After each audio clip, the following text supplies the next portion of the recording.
seorang SMH bersama rekan saya yang sebelah kiri saya yang bernama Excel Matthew Situmorang Axel Esa. Matthew Situmorang Esa dan sebelah saya Taufik Esa. ya. Kami dari kantor hukum Togar Situmorang Law Firm Jakarta, Jalan Pejaten Raya nomor 78 Jakarta Selatan.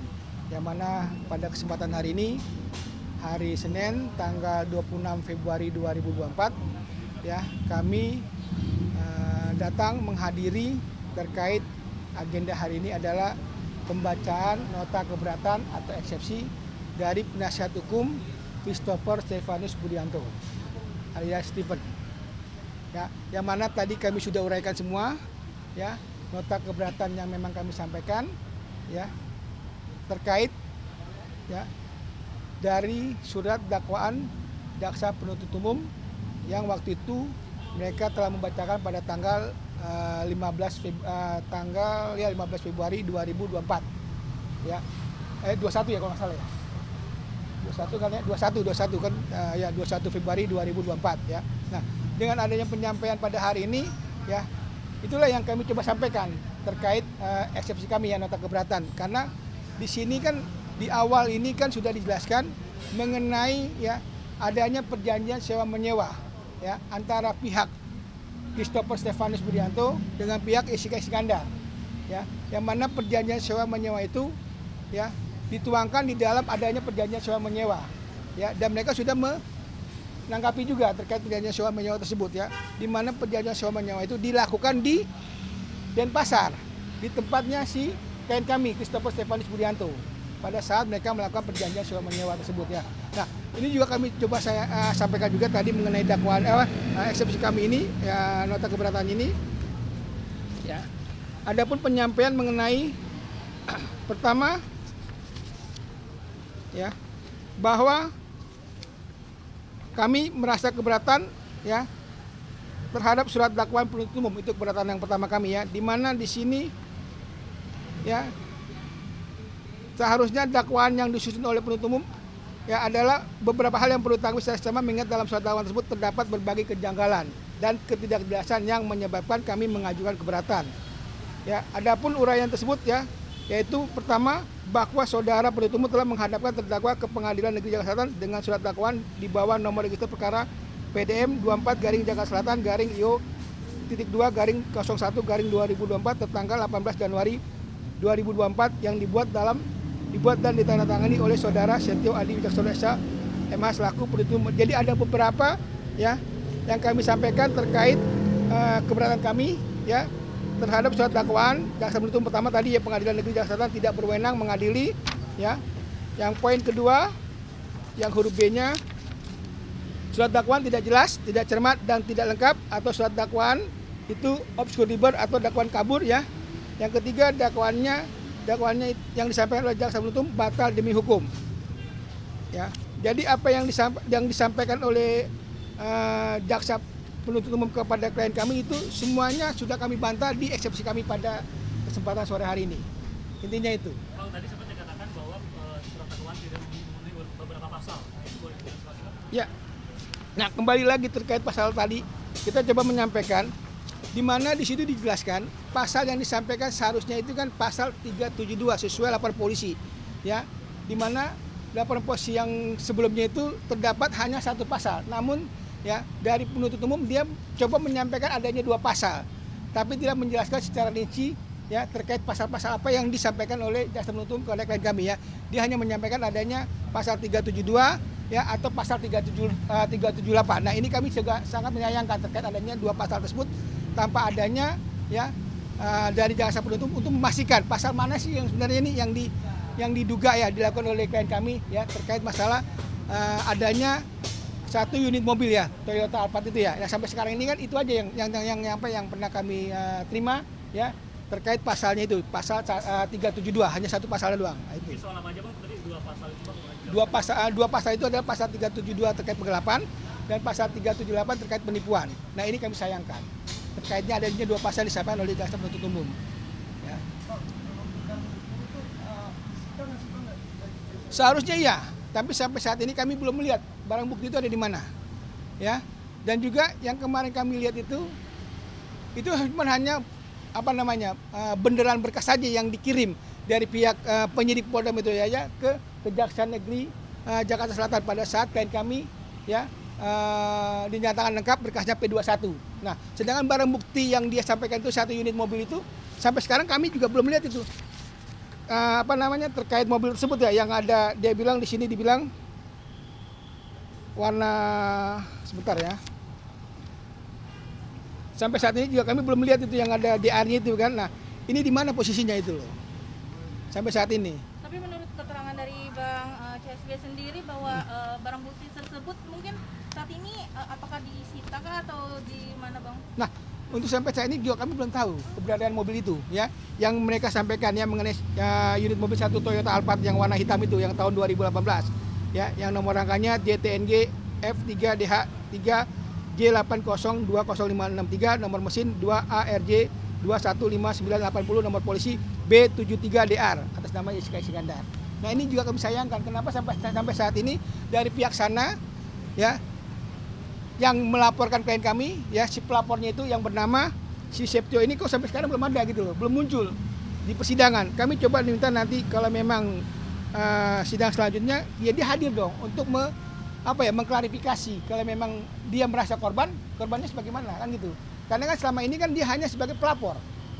Dan mana si pihak Septio itu kan itu sebagai kuasa hukum yang pertama dan sudah dicabut kuasanya sama Jessica Iskandar ya sebelumnya. Dan ini kami juga sayangkan gitu loh. Kenapa sampai saat ini belum ada penjelasan resmi dari saudara Septio Jatmiko ya terkait adanya penyampaian dia ya yang melaporkan klien kami ya di Polda Metro Jaya.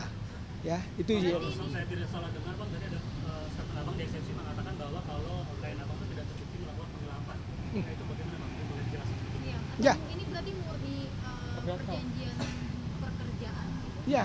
Nah, ini makanya ini kan ranahnya kan seharusnya kan keperdataan, bukan ke ranah kepidanaan. Di mana kan di sini adanya suatu perjanjian sewa menyewa. Kalau adanya perjanjian berarti jatuhnya kemana?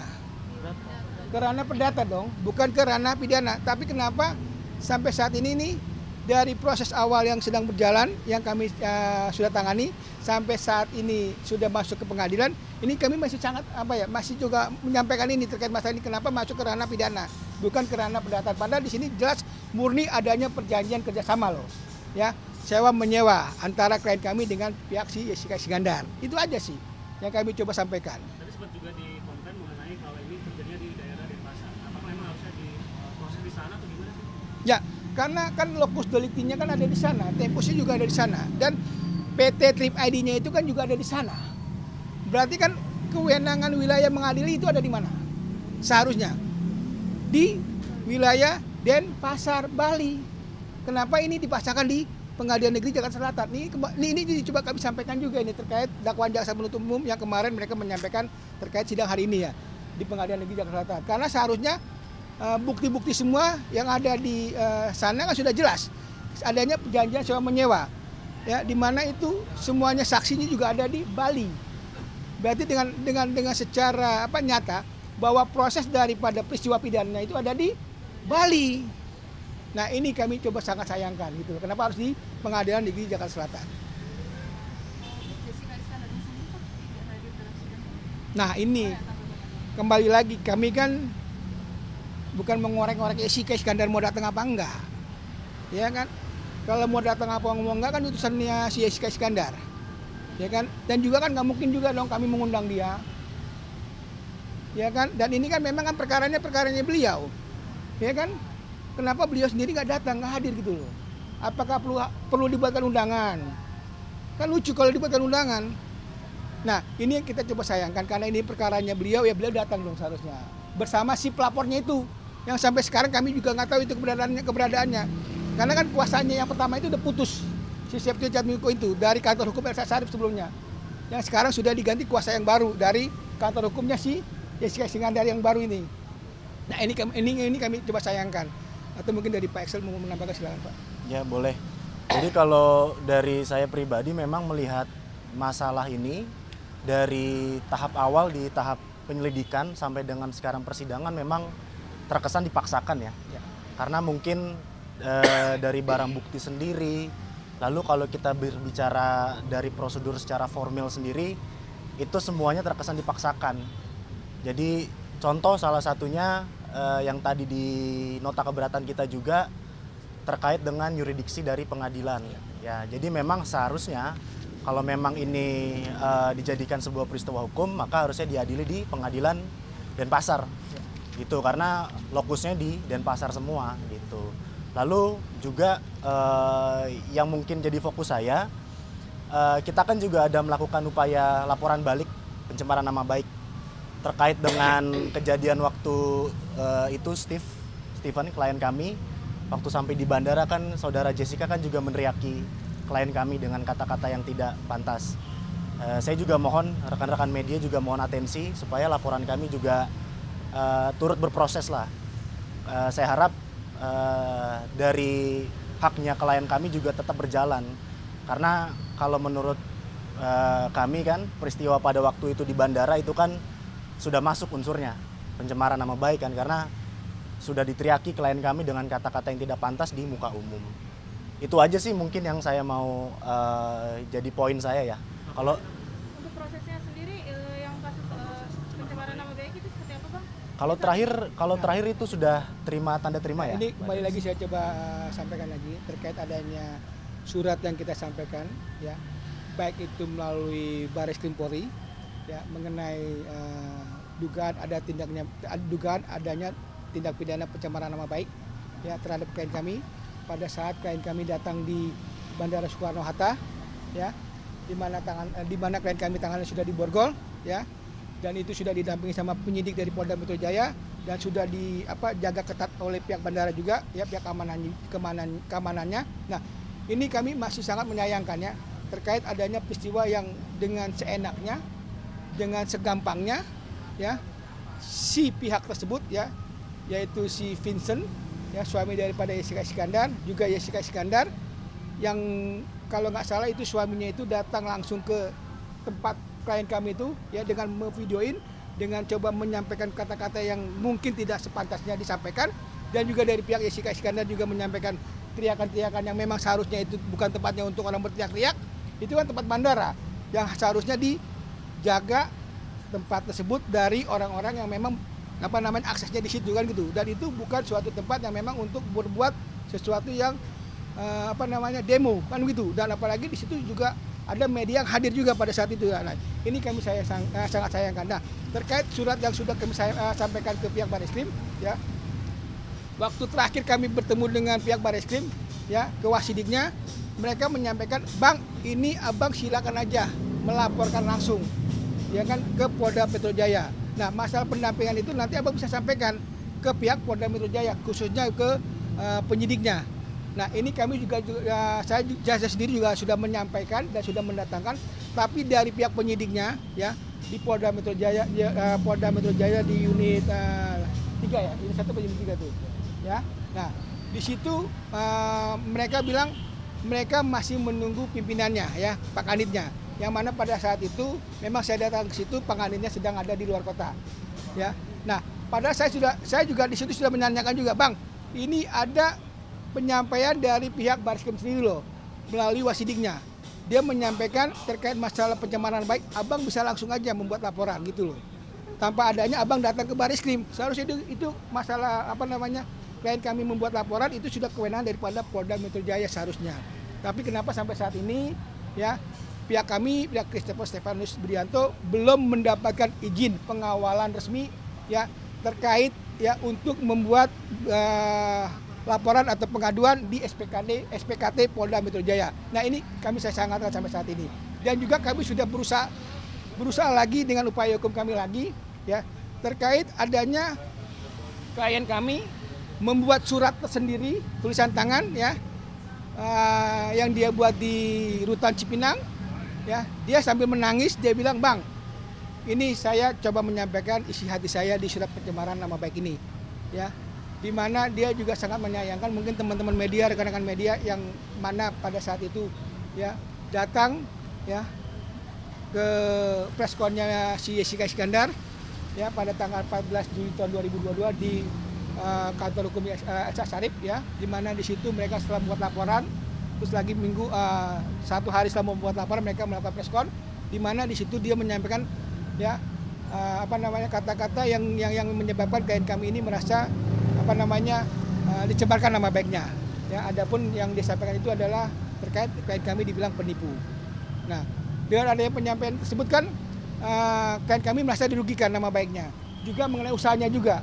Karena klien kami ini adalah seorang pebisnis, jadi di mana klien-klien dari klien kami ini ya yang sedang berbisnis sama klien kami ini, mereka merasa bingung dengan adanya penyampaian atau pemberitaan yang memang mereka juga mempertanyakan apa benar apa enggak kan gitu. Nah, ini kami coba kemarin klien kami juga menyampaikan dan ini juga sudah diproses juga ya, untungnya puji Tuhan ya sama pihak dari Bareskrim sendiri ya terkait adanya pencemaran nama baiknya dari klien kami, dan kemungkinan juga klien kami sendiri juga nanti akan membuat ya pengaduan di SPKT Polda Metro Jaya. Namun dengan adanya surat yang memang kami harus minta lagi dari pihak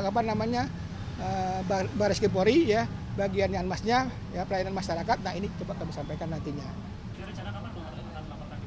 Nah, ini kami masih berkoordinasi lagi dengan pihak Yanmas dari Bareskrim Polri ya, untuk meminta ada penambahan keterangan yang memang harus diminta ya, yang harus disampaikan dari pihak Polda Metro Jaya, dari Direktorat Khusus Kriminal Umum kepada Bareskrim mengenai surat yang memang harus ada. Nah, ini mungkin besok kami coba menyampingi Bareskrim Polri nantinya. Untuk kondisi CSBOT sendiri sekarang gimana? Nah, ya itu tadi yang rekan-rekan teman atau media lihat sendiri itu bagaimana tuh kondisinya kayak gitu. Menyedihkan nggak? Sedih nggak kayak gitu?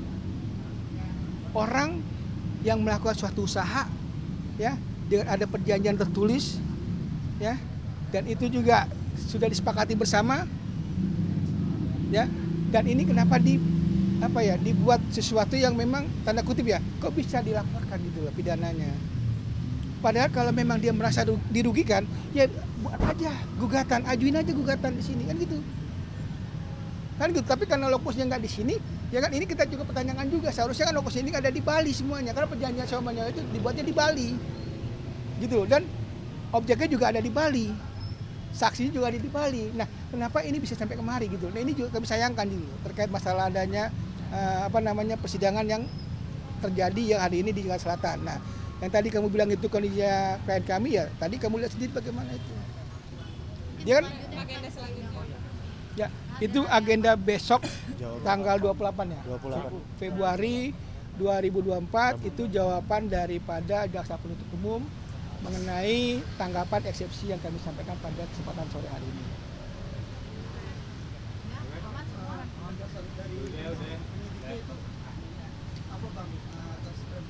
Penyidik mana nih?